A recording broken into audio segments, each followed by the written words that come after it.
ગૌતમ પટેલ છે. અમે વેસલપરના રહેવાસી છીએ. અંધશ્રદ્ધામાં આવીને હું અને મારા પતિ બે ફકીર બાવાને કહેવાથી અમે એને લાખો રૂપિયા આપી દીધા છે અને એને અમારી સાથે છેતરપિંડી કરી છે.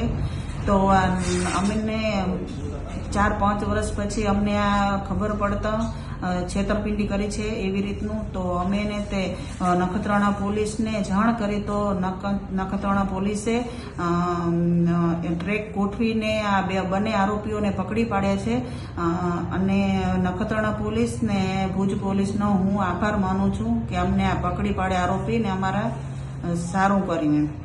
નખત્રાણા પોલીસ દ્વારા પીઆઈ શ્રી એમ મકવાણા અને તેમની ટીમ દ્વારા 2 ઈસમોને એમની વિરુદ્ધ ગુનો દાખલ કરીને એમને અટક કરવામાં આવેલા છે. જેમાં આ ઈસમો લોકોને નડતર દૂર કરવા માટે અને તમને નાણાકીય લાભ થશે, ખેતરમાંથી ઘરેણા મળેલો માટલા મળશે, પૈસા ડબલ થઈ જશે, એ બધી લાલચો આપીને તાંત્રિક વિધિ કરવાના બહાને એમની પાસેથી પૈસા પડાવતા હતા.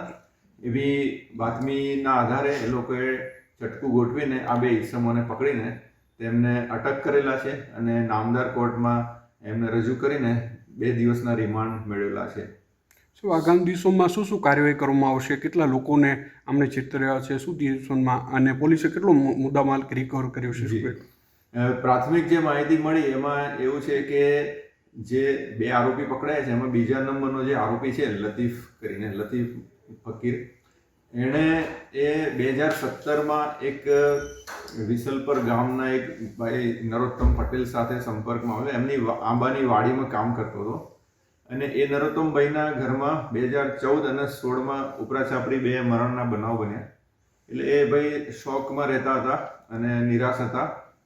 એટલે આ ભાઈએ એવું એમને કીધું કે તમારા ઘરમાં નડતર છે અને નડતર દૂર કરવા માટે અજમેરથી ફકીર બાબા છે એમની સાથે તમને ઓળખાણ કરાવો અને તમારે ફ્રીમાં આ બધું નડતર દૂર થઈ જશે એમ કરીને પછી પેલા ભાઈ એ હા પાડી. એટલે એમને પોતાના જ ભાઈ સાથે, જે એનો મોટો ભાઈ છે એનું નામ છે પીર મામદ, એની સાથે ઓળખાણ કરાવી. એને પીર મામદને જ એણે ફકીર તરીકે, બાવા તરીકે લાવ્યા અને પછી વિધિઓ શરૂઆતમાં મફતમાં વિધિઓ કરાવડાવી અને પછી આવી બધી લાલચો આપી કે તમારું આ નડતર દૂર થશે, તમારા ખેતરમાંથી આ રીતે પૈસા પેલા ઘરેણા મળેલા માટલા મળશે ને બધું એમ કરીને 2019થી 2025 દરમિયાન જુદી જુદી વિધિઓના માટે 7.5 લાખ રૂપિયા એ લોકોએ લીધા હતા.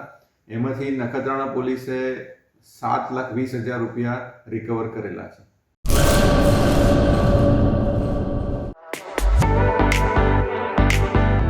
ધર્મસુત સુઝુકી,